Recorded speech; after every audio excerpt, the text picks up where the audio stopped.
ससुर का घर, बहुओं के लिए शिक्षाप्रद कहानी।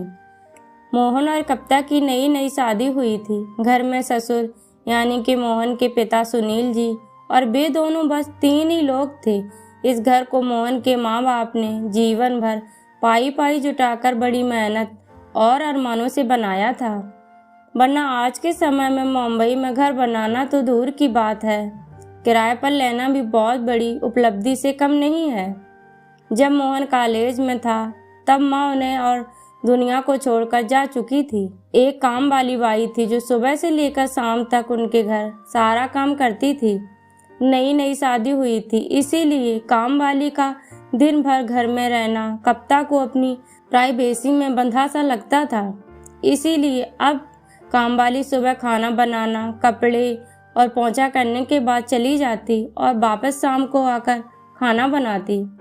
काम वाली को दोपहर की गैर हाजिरी से कई छोटे मोटे काम दिखाई देने लगे, जिनमें से ज़्यादातर काम बिना कहे सुनील जी ये सोचकर कर लिया करते कि बहू को मदद हो जाएगी, लेकिन बहू सोचती कि ससुर को औरतों के काम में दखल देने की आदत है। एक दिन मौका देख कविता ने मोहन से कहा, क्यों ना हम बाबूजी को वृद्धा आश्रम में भेज दें। सिर्फ एक बार पैसा भरना पड़ेगा और उन्हें भी अपनी उम्र के लोगों का साथ मिल जाएगा। हमें भी अपनी प्राइवेसी के बारे में ज़्यादा सोचना नहीं पड़ेगा।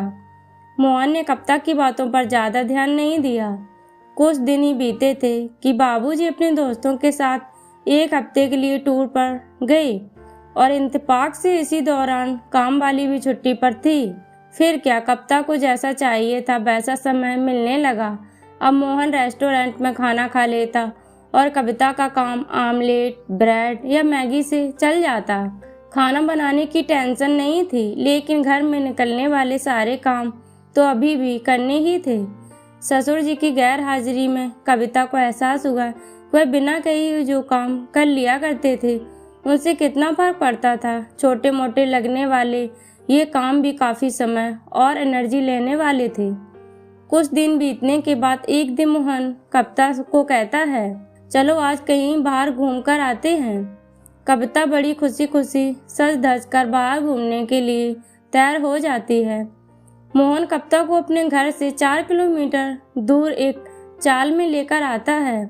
एक आदमी मोहन के हाथों में एक चाबी देता है।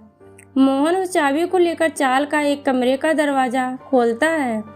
कमरा खोलते ही 2 रूम वाले उस छोटे से अंधेरे से भरे घर के अंदर मोहन कविता को लेकर जाता है और कहता है, कैसा लगा तुम्हें हमारा नया घर।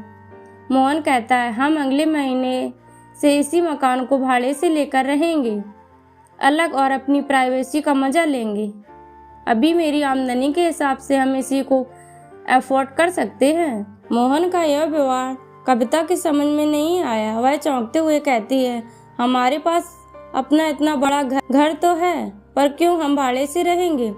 मोहन उसे टोकते हुए कहता है, सोच समझकर बोला करो, वह घर हमारा नहीं है, वह माँ बाबूजी का है। तुम्हारे पास 1 महीना है सोचने के लिए कि तुम्हें आगे क्या करना है। दोनों वहाँ से वापस अपने घर लौट आते हैं।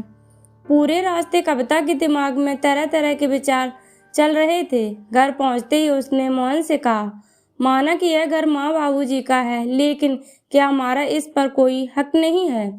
मोहन ने कहा, बिल्कुल है, लेकिन माँ बाबूजी के बाद जब तक वह हैं तब तक तो नहीं। अगर तुम्हें हक समझ में आता है तो तुम्हें जिम्मेदारियां भी समझ में आती होंगी। सिर्फ हक के बारे में सोचकर और अपनी जिम्मेदारियां भूलकर स्वार्थी होना क्या भला अच्छा होता है। कविता के पास मोहन के सवाल का कोई जवाब नहीं था। वह सोचने लगी कि उसने उसके क्षणिक सुख के स्वार्थ के लिए इतने नीचे गिरकर ऐसी घटिया सोच अपने दिमाग में आने दी। उसे मन ही मन पछतावा होने लगा। कविता मोहन से बोली, मुझे माफ़ कर दीजिए, मैं सच में स्वार्थी हो गई थी, मुझसे बहुत बड़ी गलती हो गई। मोहन बोला, तुम्हें पछतावा हुआ मेरे लिए, यह काफ़ी है, मैं तुमसे नाराज़ नहीं हूँ। बेटे और बहू का यह वार्तालाप ससुर जी दरवाजे पर खड़े होकर सुन रहे थे। उन्होंने आसमान की तरफ देखा और बोले, भगवान तुम धन हो जो तुमने ऐसे बेटे को जन्म दिया है। उन्होंने दरवाज़ा खटखटाया। बहू ने दरवाज़ा खोला तो उनके हाथों में पकड़ी थैली से गरम गरम समोसों की सुगंध उसको आने लगी। ससुर ने अपनी बहू से कहा, वो कोने वाले हलवाई के पास से ले आया हूँ, तुम्हें बहुत पसंद है ना। कविता को अपने ससुर के प्रति विचार और ससुर के उसके प्रति प्यार, उन दोनों का फर्क समझ में आते ही उसकी आंखों में पश्चाताप के आंसू और चेहरे पर अपने परिवार के प्यार के कारण मुस्कान आ गई। दोस्तों, हमें इस कहानी से यही सीख मिलती है, इंसानी दिमाग में दिन भर में हजारों विचार आते हैं, कुछ अच्छे कुछ बुरे, लेकिन किसी भी विचार को शब्दों में परिवर्तित करने से पहले उनको समझना बहुत जरूरी है। अक्सर विचार और वास्तविकता एक दूसरे से मेल नहीं खाते। हमारे बुजुर्ग जो हमें बोझ लगते हैं, जिनसे हम बात बात में चिढ़ जाते हैं, और ऐसा इसलिए होता है क्योंकि हम स्वार्थी होकर सोचते हैं और हम उनके योगदान को समझ नहीं पाते। वह हमारे जीवन में बहुत अहम किरदार निभाते हैं। दोस्तों, ऐसी ही कहानियाँ सुनने के लिए चैनल को सब्सक्राइब करें, वीडियो को लाइक करें।